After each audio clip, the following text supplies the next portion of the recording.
بخیر است. سلام خوب. خیلی محترم خیریت است. جور باشید. سلامت باشین، با عزت باشین. چطور است کاکا جان؟ کاروبار چطور است؟ کاروبار نیست. هیچ نیست. در از 20 ساعت نام زبانان اونم اگر شود مرم با خانه میبرم مگر نشود میبرم.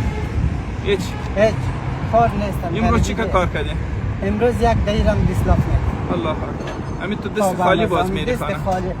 چای مای صبح اگر در خانه بخوریم نخوریم در روی سرک دیگه پیسه نیست. اگر کار کنیم یکان 20 روپیه یا 30 روپیه اونمور یک چای نان میشه. اگر نکنیم نه دیگه ما گشنه است تا بیرون. ما شنیده بودم که ثبت نام بچه تا لیست عروسی دست جمعی کرده بودی. چطور قبول شد یا نه؟ حالا را معلوم نیستن. ملا صاحب از کندهار حالا را معلومات خوب هم دقیق ندارم. از کندهار هم وکیل کندهار تا بال نامده؟ نه ملا. براتان خوشخبری ندادن؟ نه تو بانوز ما هیچ چیز؟ معلومات صحیح ندارم. اگر من براتان یک خوشخبری را براتان بودم که بچه لیست عروسی دست جمعی شامل شد. نه ملا صاحب ما باور نمیکنم. ما شوخی میکنی قطعی ما کلام موی سفید آدم هستیم. شما جای پسر من دیگه قبول نه فکر نمیکنم. شما شوخی میکنی. نه شوخی. اگر شوخی نباشه حقیقت باشه چی که خوش میشه. اگر باشد خوش میشی من مانه دیگه ما دیگه قبول نمیکنی؟ قبول نمیکنم. نه دیگه همین گپ مولا را قبول نمیکنی؟ قبول نکنیم باشه که زنگ بزنه دیگه ما هم کمپانه صرف از همین دفتر که از همین دفتر زنگ بر زده شوه قبول میشه. قبول میکنی؟ دیگه خودمون نه دیگه گپ ما را قبول نمیکنی؟ نه شما شوخی میکنید. نه شوخی نمیکنم کاکا جان. نه شوخی نمیکنم. نه خدا نکنه شما ریش سفید هستین شوخی. بله ما ریش سفید هستیم. ما فلان هستیم. شما شوخی نمیکنید. نه شوخی نمیکنم. باورمند نیستم. اگر از دفتر براتان زنگ بیاید چی که خوش میشه؟ از دفتر زنگ بیاید خوش میشه. خیلی خوش میشه. اما دیگه نوالی ندیدم. خب شما شوخی کسی که براتان خوشخبری را بده چی دعا میکنی برش دعا میکنیم زیاد دعا میکنی؟ خوشحالم میشه. خوشحالم میشه.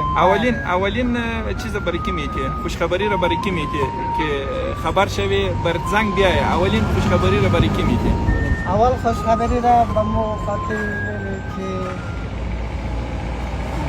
همون نفری که زنگ بزنه خوشخبری را به مو خوشحال میشه. اول دعا را برای عموم میکنی؟ برای اون میکنم. برای ما دعا نمیکنی؟ برای تو هم دعا میکنم اما دیگه نه دیگه ولی قدر باورمند نیست.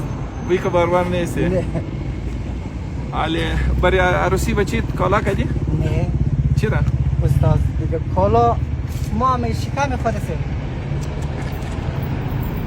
ولی اقلا نموید هیچ که نباشد یک 10-15 هزار که باشد ما یک دیگه نباشد.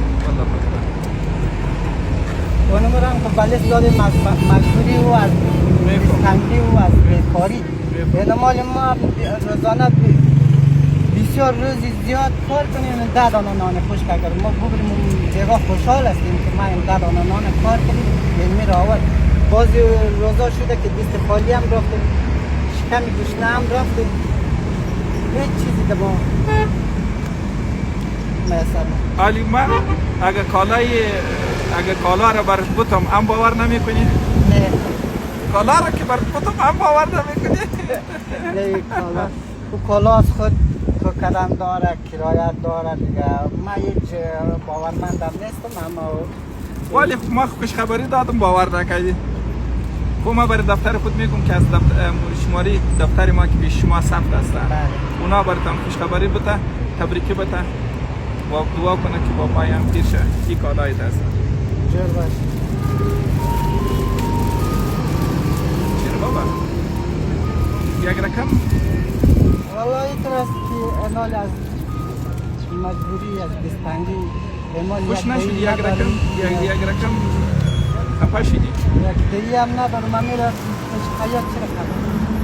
تو فقط به خاطر همین خفه شدی؟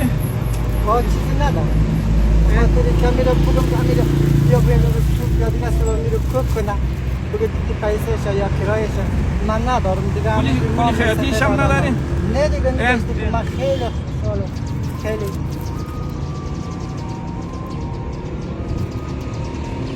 این پولی خیاطیش دیگه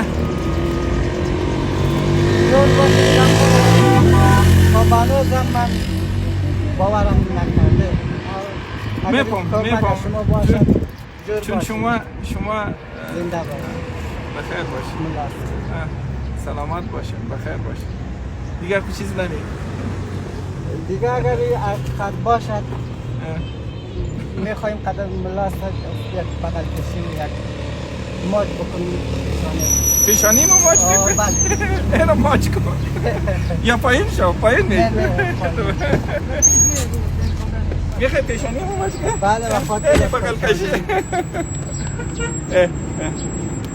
خدا شما را خدا نیک مبارک کنه من علی دستی بر دفتر خود زنگ میزنم که دفتر ما برتان خوش خبری بده بله، جور باشید خدا نیک زنده مبارک باشید. پاپای هم پیر شود شما جور باشید زنده باشید بخیر باشید بخیر خدا حافظ. میفهمم که عالم باور نکرد علی باور باید زنگ نامده باور نمید که زنگ نامده با من خدا خدا حافظ. خدا حافظ.